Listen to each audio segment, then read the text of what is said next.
Welcome to another episode of Football Bloods TV. I'm Sabesh Manmathan, and today we'll be looking into two important topics. One will be the usual VAR, and the second one will be Liverpool.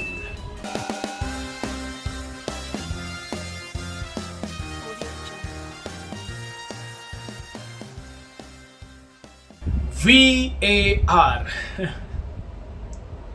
Oh god, what can I talk about this? Every single week we are coming to this particular topic, and yet again this week a similar incident happened, and I'm just thinking, who is the guy behind the screens who is actually drawing the lines for all these offside calls, man? Like, ridiculous, man. Like, okay, let's talk about offside lines first.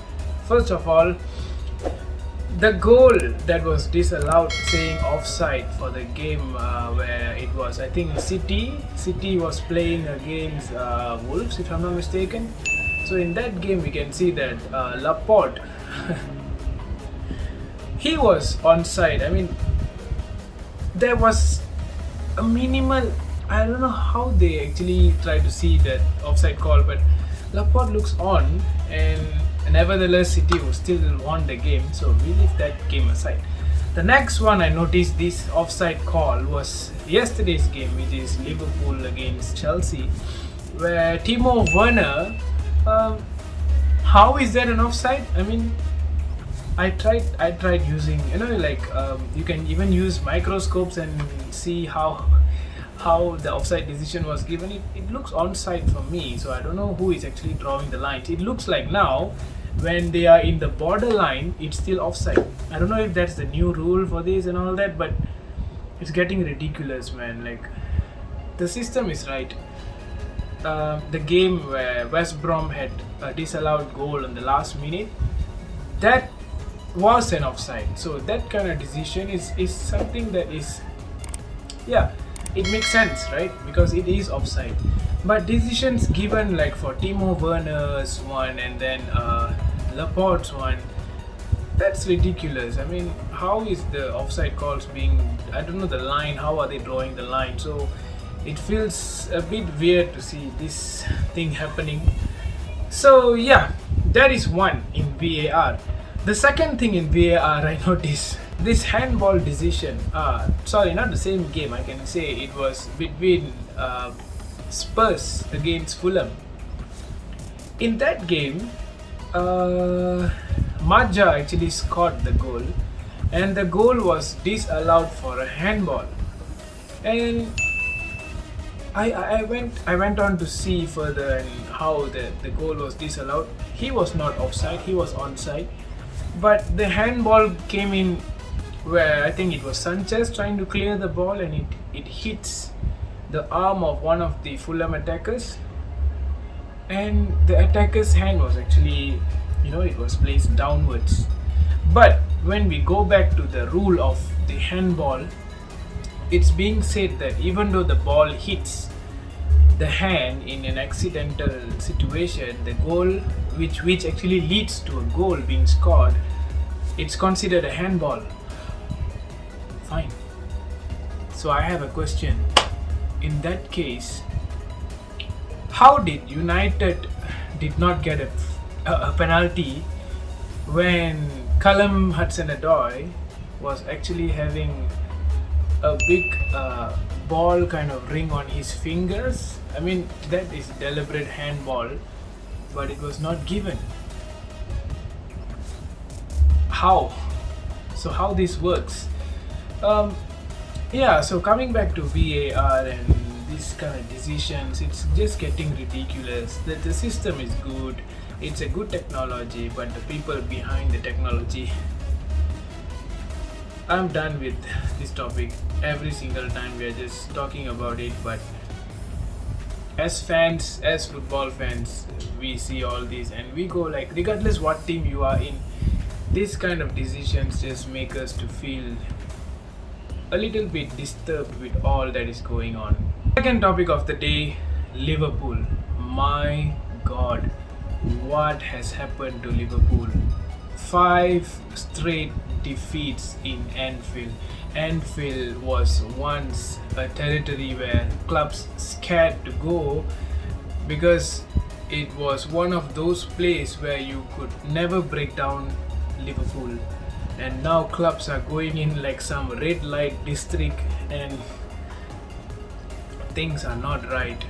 And there's a lot of things, there's a lot of incidents. We can say that the game Chelsea against Liverpool don't deserve to win that game. Chelsea deserve more on what they have done, and they deserve to get the 3 points. Liverpool was totally outshaped, and things are just getting worse for Liverpool. I wonder if they would even get the European spot. Liverpool fans were actually trolling out Arsenal fans, but looking at the way it is going, looks like Arsenal might go back up and Liverpool might just fall to the 10th spot. You never know, the season is still long, but yes, Liverpool fans can say that we have injuries and COVID and everything else. And yes, I also understand. Condolences to Alisson Becker and his family for the loss of his father, but nevertheless, I think something isn't right. And yesterday's game, I don't understand the thing that is done by Jurgen Klopp. I think most of the blame should be done. It should be gone to Jurgen Klopp for his decisions. Yeah. So there was first and foremost, I don't think the 4-3-3 formation is working anymore. Clubs are now reading out Liverpool's gameplay, and it's not working anymore. And Thiago Alcantara looks to be an Alexis Sanchez of United. I'm not gonna go there because it was a different story, but it looks to be like that. And the next thing is Mo Salah. Among the front three, Mo Salah was the one who was the most dangerous. He has 17 goals. Even though Liverpool is falling apart, Salah is still the top goal scorer of the Premier League. Can you compare it with Arsenal now? Pierre-Emerick Aubameyang was once the top goal scorer of the club, but the club was not doing well. It's the same situation here. Salah is the one who is bagging in goals, and I think he was the first to be subbed out by Jurgen Klopp. And that is something I don't understand. Maybe and the reason that he gave was Salah was not tracking back. But when I noticed the game, I think Sadio Mane had a very, very poor game, and he should have been leaving the pitch compared to Mo Salah, who might have given them a goal. And the next thing, so they had the recovery of Naby Keita in their squad, but he decides to bring in Diogo Jota. Understandable, it's for the goal. What happened to James Milner? So James Milner is now a favorite for Jurgen Klopp every single time, every single game. And this game is something where you need to push on for a goal. But James Milner was brought on, and I don't know what he has done. So on the other day, I had a discussion with our fellow podcast member in Football Plus TV, Isaac, and we was discussing about FSG. I think FSG plays a role in this Liverpool team as well. When the club desperately needs a centre back, they went on to get two young centre backs, and one is on loan and the other one was a permanent deal from what club is it? Preston, I believe. And then I don't think they are actually helping out Jurgen Klopp, who was a successful manager. And is it time for Klopp to step down? It's getting mad in Liverpool. I can feel the frustration that Liverpool is going through. But looking at the way the team played yesterday, they don't look sharp anymore. It looks like the season is done for them. I really wish they step up back. It's still not late, but it looks like if this is what is going to happen, and if they don't step up, probably they might even finish below Arsenal, below, I don't know, maybe second half of the table. You never know, because they look totally distressed. And in this situation, players might not want to come. I mean, they had rumors that Mbappe is in, and some of top players who are looking to come up to Liverpool. I'm feeling sorry for Thiago. Regarding Thiago, I have no idea what I have to say, but yeah, so that is my opinion on Liverpool Football Club. FSG has an important role.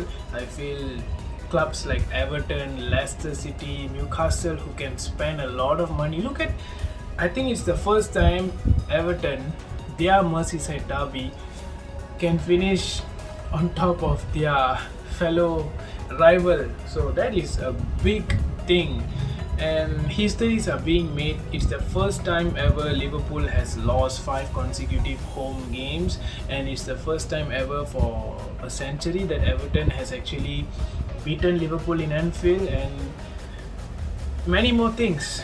So title is gone.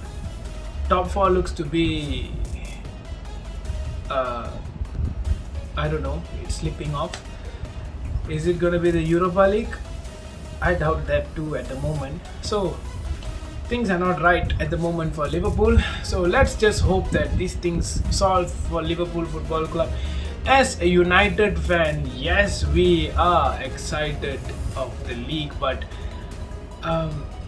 as an honest fan, I'm actually not looking much to how the season is going to progress, because I feel Man City has already won the season. It's done. Just give them the title.